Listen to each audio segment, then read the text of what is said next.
Actor Bruce Willis announced he's stepping away from acting because of a serious brain condition. The star says he's suffering from aphasia, which can affect a person's ability to speak and understand language. The 67-year-old announced that he will take a break from acting, but it's unclear for how long.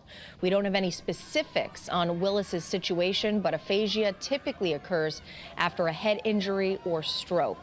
Joining us to talk more about the medical condition is Dr. Mark Alberts. He's the chief of neurology at Hartford Hospital. Dr. Alberts, thank you so much for being with us. Good afternoon, Aaron. Happy to be here. So I must admit, aphasia is something that I had never heard of before Bruce Willis announced this morning that he was suffering with this. How common of an illness is this? Yeah, it usually is not by itself. It's an illness or it's a symptom of another disease process. We can see it with strokes. We can see it with a brain tumor.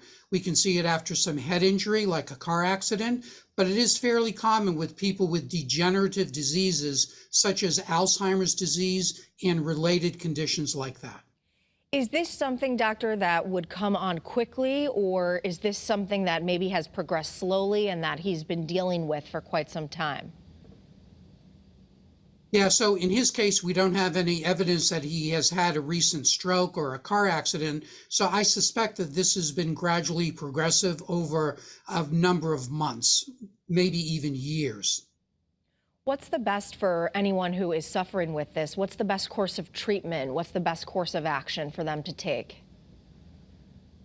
Right, that's a great question. It really depends on the underlying cause. If it's due to a stroke, these things can sometimes get better. Same thing with a head injury. If it's due to a degenerative condition such as Alzheimer's, there are some medications we can try. We can try speech therapy, but unfortunately in some of these cases, it does tend to be slowly progressive. I was just going to ask you, do people who are suffering with this end up recovering? What's the recovery rate? Or is it something that you just try to basically not make as bad in the long term? You're just trying to slow it down. Right, it really depends on the underlying cause. I've seen people with this due to strokes who actually can have a very good recovery. The same thing with head trauma.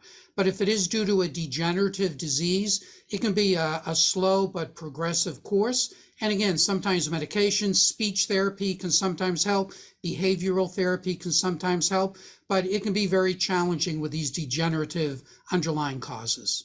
All right, definitely sad to hear about this, and we certainly wish him the best. Dr. Mark Alberts with Hartford Hospital, thank you so much. You had a plethora of great information. We appreciate it. Thank you.